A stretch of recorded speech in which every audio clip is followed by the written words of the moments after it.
आज आपण CIDCO police station सर्व दलित समाज इथं उपस्थित आहे, नेमकं कारण काय?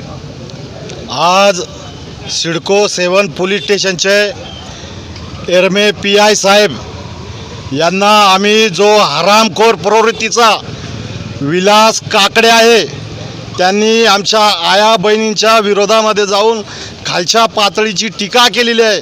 त्या टीकाच्या विरोधामध्ये आंबेडकरी समाजामध्ये एक संताप होता. तो संताप आणि कायदेशीर माध्यमातून एरमे साहेब यांच्यासमोर मांडलेला आहे. निवेदनात्मक भूमिका आम्ही त्या ठिकाणी मांडलेली आहे. एरमे साहेब यांनी आम्हाला सूचना दिलेल्या आहे, त्यांनी आम्हाला कळवलेलं आहे की लवकरात लवकर आरोपीला आम्ही गजाआड करू, लवकरात लवकर त्याच्यावरती कायदेशीर कारवाई करू. परंतु आमचा प्रश्न आहे, असं घाणेरडं नीच मानसिकतेतून कृत्य करणाऱ्या आरोपीला कोण शरण देत आहे याचाही उलगडा झाला पाहिजे. ही जी कमेंट आहे, महाराष्ट्रामध्ये इतक्या खालच्या पातळीची कमेंट कुणीच केली नसणार. आणि त्यातल्या त्यात कमेंट करणारा व्यक्ती जो आहे तो आपल्याच आई बहिणीबद्दल कमेंट करतोय. याची तरी त्याला मानसिकता बाळगायला हवी होती, परंतु ती नीच मानसिकतेमुळं समाजामध्ये संतापाची लाट पसरलेली आहे. त्यामुळे या नीच प्रवृत्तीच्या नांग्या या कायद्याने ठेचल्याच पाहिजे आणि इतर पद्धतीने ठेचण्याचं काम आम्ही करू. परंतु लवकरात लवकर पोलीस प्रशासनाने या आरोपीचा छडा लावावा आणि याला लवकरात लवकर गजाआड करावं.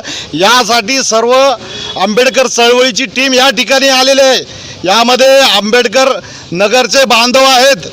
मोठ्या प्रमाणात आंबेडकर नगरमधून छत्रपती संभाजीनगरचा बालेकिल्ला म्हणून ओळखलं जाणारं, आंबेडकर चळवळीचा बालेकिल्ला ओळखलं जाणार म्हणजे आंबेडकर नगर आहे. इथून आंबेडकर चळवळीची सुरुवात होती.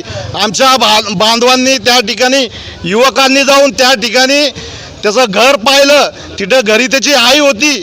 त्याची आई असताना त्या आईचा आदर केला, म्हणजे कुणाचीही आई बन असली आणि त्याचा आम्ही आदरच करू, यालाच खरा आंबेडकरवाद म्हणतात. त्यामुळे या गुन्हेगाराला कुणी पनाह देऊ नये. लवकरात लवकर याचा फोटो व्हायरल झालेला आहे. जो कुठं दिसला आरोपी लवकरात लवकर आम्हाला कळवा आणि या आरोपीला आम्ही कायदेशीर आणि इतर पद्धतीने दणक्या दिल्याशिवाय आता शांत बसणार नाही. कारण की विषय आमच्या समाजाच्या माय मावल्या बहिणींचा आहे आणि त्याच्यावरती जर कोणी खालच्या पातळीवरती टीका करत असेल तर आम्ही कदापि शांत बसणार नाही. महामानव डॉक्टर बाबासाहेब आंबेडकर आणि आमच्या बहीण, आमच्या आई यांच्या पलीकडं आम्हाला काही घेणं देणं नाही. आम्हाला व्यक्तिगत ट्रोल केला असतं तर चाललं असतं, परंतु आमच्या आया बहिणीबद्दल तुम्ही जे कमेंट व्यक्त केलेली आहे त्याबद्दल कदापि आम्ही माफ करणार नाही, असं आव्हान मी सिडको N7 पोलीस स्टेशनमधून करतो. जय भीम. मी बंटी दादा सदाशिवे, ऑल इंडिया.